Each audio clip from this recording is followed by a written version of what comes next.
Hi, this is Olliemathews, and thanks for watching my next video on my channel dealing with recovery from narcissistic abuse. Today I want to talk about am going to answer another letter from a subscriber. Wrote me quite a lengthy email asking me to comment on a situation. And it is quite lengthy. I'm going to paraphrase in parts, and I'll read the pertinent parts because it is quite long. But don't worry, I did read the whole thing. So please also feel free to comment, help him out, leave your comments on the video. I'm sure, because once again, this is just my opinion here based on what I've went through. I'm not going to give his name because he did send it to me privately in an email. It wasn't a comment on the page, so I don't know if he wants that out there or not. So I'm not going to put that out there.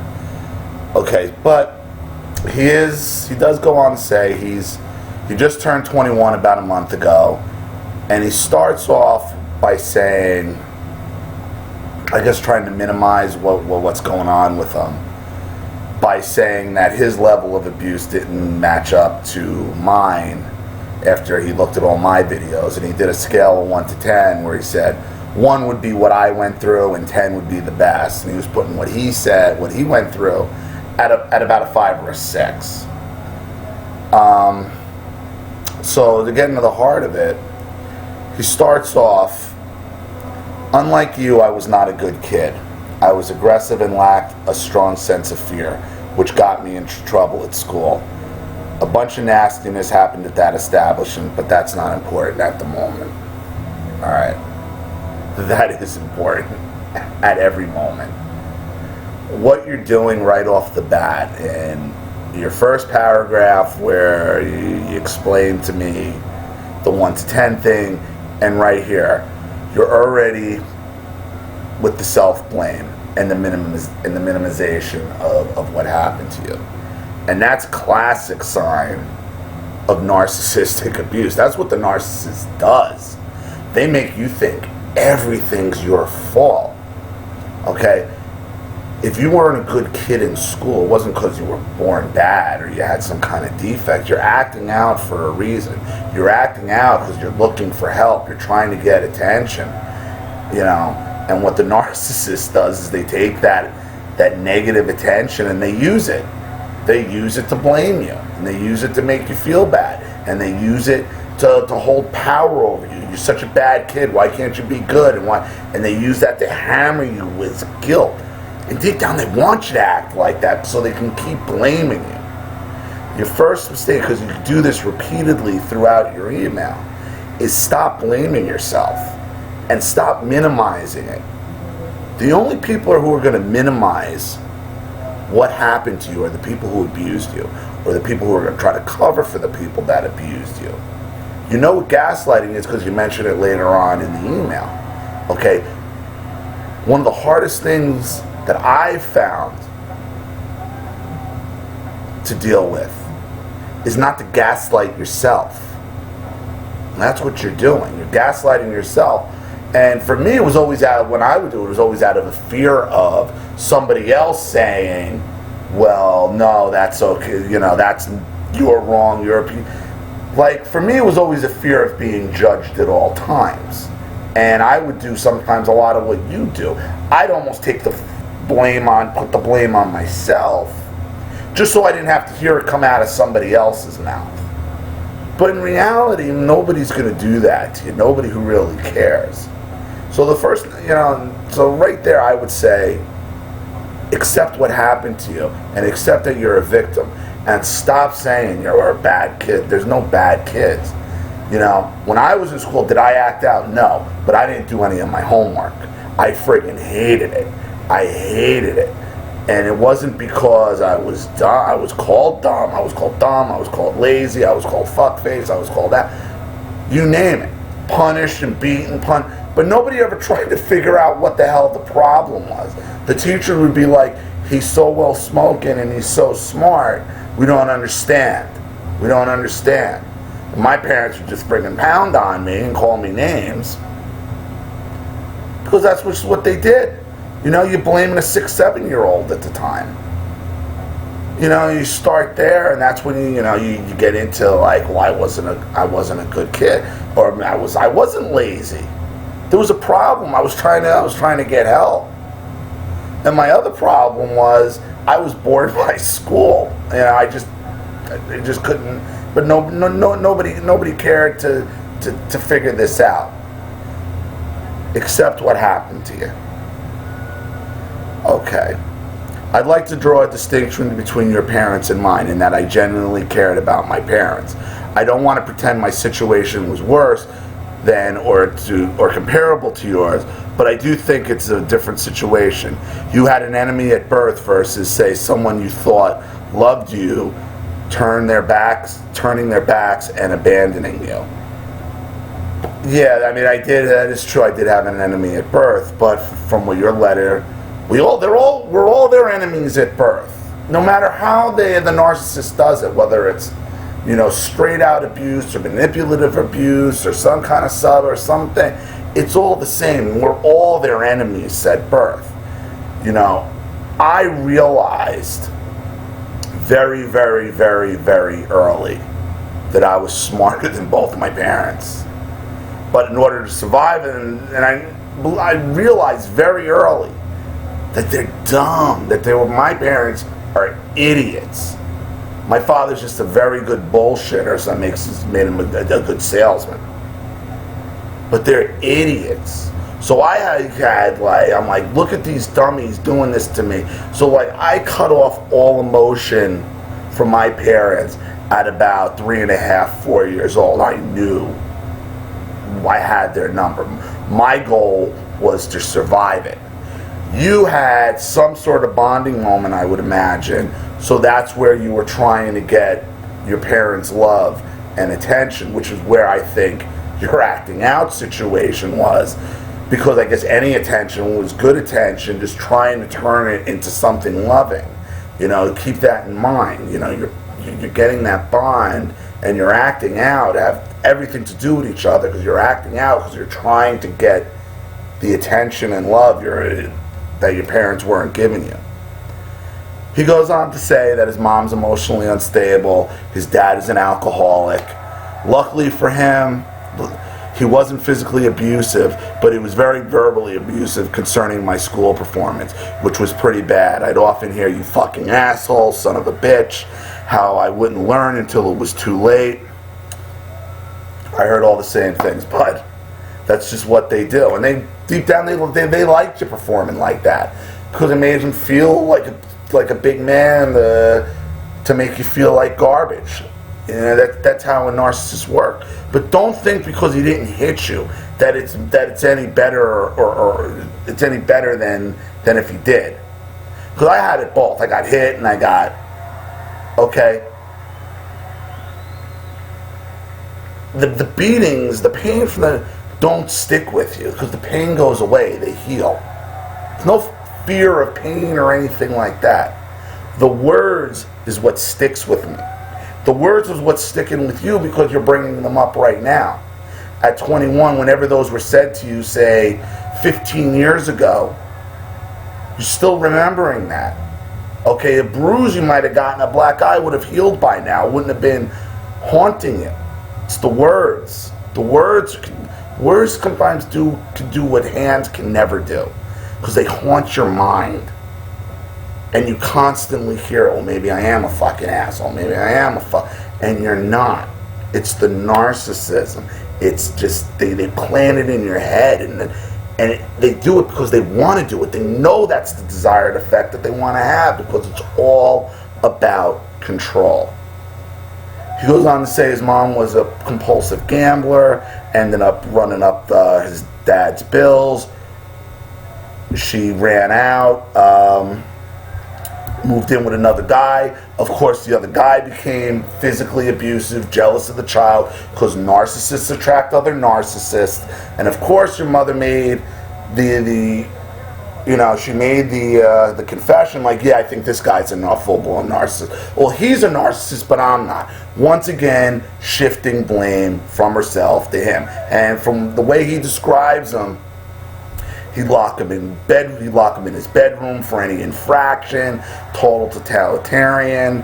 Totally messing with his kid's mind. And it's something that a lot of kids at divorce and separation deal with. Somebody else's kid you're dealing with, and he's just getting in the way. He's a narcissist. Your mother's a narcissist. Neither one of them probably wanted him around or you around. And once again, you're caught in the middle. And he was sent back to live with his dad, and then that didn't work out again. And there's even some sexual stuff with the mother, and the mother blaming the alcoholism of the father, and not to take it too hard on the dad. Listen, that's another pet peeve of mine. Okay, this whole alcoholism is a disease thing. I completely don't buy into that. Okay, I mean, I don't drink. I could care less about alcohol if it was ever on the face of the earth again. But the physical addiction of alcohol, once it's out of your system, and there are some DTs to it, there is some detox, but once that detox is gone, it then becomes a choice whether or not you're going to pick up a bottle again. Okay, and that disease thing is gone. Yes, there become some things that are physically addictive, but once that is run through your system, 2-3 days in a detox, you're once again back at a choice. Okay?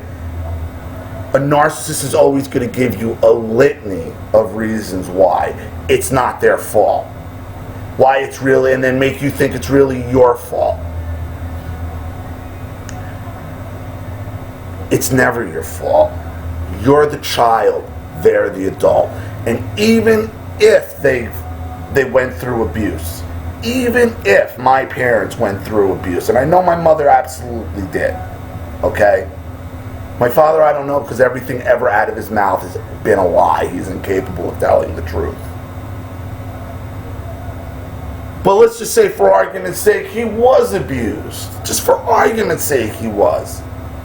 At some point, you have to know right from wrong. I did. We all did. Everybody who's posted figures out that there's something wrong. They didn't. They knew it was wrong, and they kept up with it. And some people, like my mother, actually enjoy it. And from what it sounds like, your mom and they actually got off on it. He wraps up by saying, and you got to keep in mind, he's 21. I'm in the so-called prime of my life, and yet I find myself just wanting to plop down somewhere and not continue. Does it ever get better? That is the absolute textbook way somebody who has been abused by a narcissist feels. You want to close the blinds, and you just want to sit there, and you want to shut off from the world. And a lot of us need that time like that. That's not, in my opinion, necessarily a bad thing. If you just need to get your head right and get in, and get some time alone. I think that's a good thing, as long as it doesn't become, you're sitting there for 5 years. Look, you figured this out really early. You're 21 years old, and you got your whole life, and you literally got your whole life. You can do whatever you choose to do right now in life. And what narcissism did to me was, it made me live a life that I never wanted, and you wake up at 35 years old and you realize you've done nothing what you were supposed to be doing in this life, and you haven't lived one day of it. And that's a scary, sad thought, and a scary day. And there's nothing, for me, there was I have a hard time with regret. Looking back and be like, God damn it. And I'm still, look, I'm only 41 at this point, and I'm going in a direction now where I want to be. What I would suggest to you at 21, figure out who you are and who you want to be. What is it you want to do for real? And you're talking about going to college. I know you guys call it university up there, but make sure that's what you really want to do first. Do you really want to go to college? Is that what your dream is? What is your dream? Like, what do you want? I would suggest probably the best therapy for you is to chase whatever dream you might have right now, because you're only 21. There's time to go back to school and do all that. Work it out a little bit, and get away from these people. These people are just toxic, and they're never going to change. Narcissists never, ever, ever, ever change. And to give you an example, I was having a conversation with somebody else last night on Facebook, who's on another one of the Facebook blogs, and she had a situation where she went, and she was no contact with her parents for, I think, about 1.5 years, and her mother's the narcissist, her father's an enabler. And she went to meet with the father, and then she immediately, 2 seconds after she sat down with the father, it was the same thing. It was just to get her there, and she felt this disappointment in herself for even going, for even showing up. Because now she feel like, well, I just ruined 18 months or however long it was of no contact, and now in their minds, they're gotten somewhere, and you can't think like that. You can't. There's always going to be times where, a narc's going to sneak in real quick. The point is, you got to recognize real quick, nothing has changed, and back out, because nothing annoys a narc more than not getting their way. And listen, man, I sometimes have to fight an urge every day. Like, depending on what's going on in my head, I get urges to call up there and be like, you motherfucker, but it's not worth it. It gets better the longer you stay away. That's the most truth I can give you on that, as far as it getting better. Talking about it, talking it out. And do what I suggested, I think, in my last video or 2 videos ago. Talk to your laptop, talk to your webcam, tell the story to your webcam of something that happened, and then watch it back. And watch yourself tell the story, and I promise you'll be able to empathize with yourself. You'll see yourself as, holy shit, look at me, tell this story, and you'll be able to empathize with yourself, and you'll be able to see yourself tell the story, and you'll be able to see it for what it is. Give it a shot. So thank you for your question, and I've been there. Everything you've talked about in here, I've gone through. People who subscribe to the channel have gone through. You're not alone on this at all. For everybody else, please feel free to comment, help them out. I'd like to hear your thoughts. I'm trying to make another video in a couple days. And thank you for watching, and I'll see you all real soon. Thanks. Bye.